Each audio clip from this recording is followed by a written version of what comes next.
and Call of Duty games. It made its first debut in Call of Duty 4 as itself.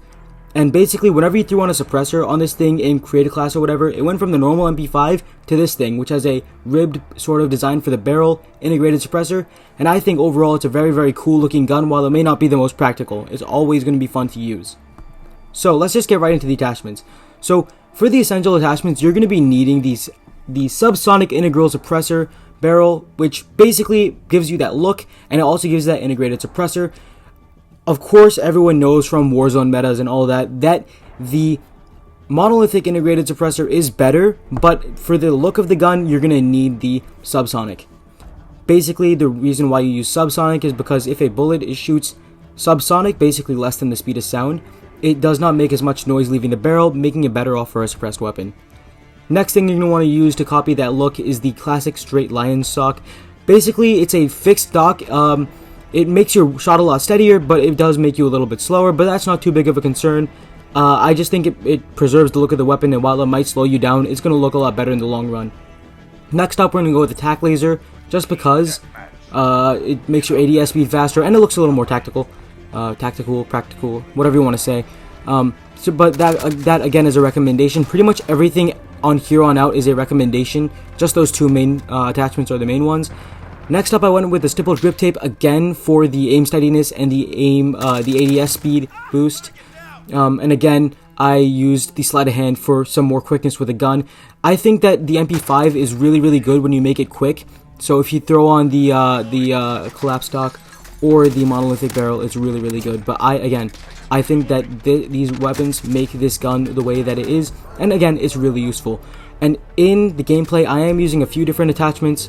More likely just one. I have removed the sleight of hand perk for the Merc foregrip because I like the hipfire accuracy that gives you. But again, that's down to personal preference, so you can of course use whatever you want. So basically, this is the gun.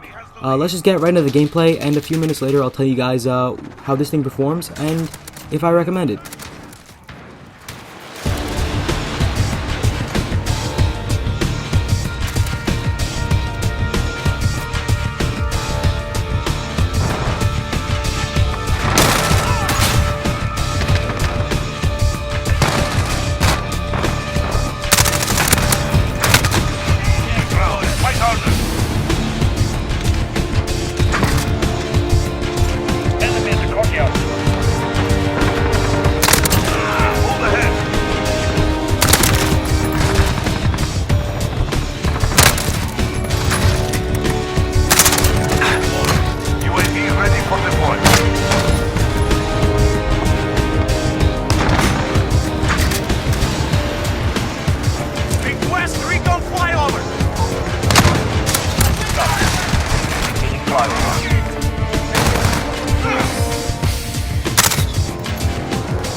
Alright everybody, so you have seen how the MP5 SSD performs so far, so let's just talk about it. This, of course, is not going to be your SND sweat multiplayer, kill everything in sight MP5. It's more of a toned down version. It looks a little more tactical. This you might want to use, I don't know, if you're making a movie or something. I don't really know what else to say about this gun, but it's fun to use because that integrated suppressor. It does get work done because, of course, it is an MP5. It's one of the easiest guns to use in the Modern Warfare multiplayer, so, you know, there's not much going wrong there. I think that while you do slow yourself down with that line in stock, definitely the Stippled grip tape and the tack laser do help out with your ADS speed, and the Merc foregrip that I used, while it did cut it down like by a frame, you're not going to notice it at all. It made the hipfire spread a little tighter, so I would make it a little more viable to use at closer ranges. So again, the integrated suppressor barrel, it slows down your bullet velocity, so you might think it'll kill a lot slower, but in reality, it doesn't hurt your gun all that much. You're not going to notice it, especially in shorter ranges. So yeah, so this is the MP5 SSD. Do I recommend it? Sure, go ahead and use it. It's not going to get you like 100 kills, although you could make it work on shipment. And yeah, that's all I really have to say about this gun. I've been Captain Titan, signing off.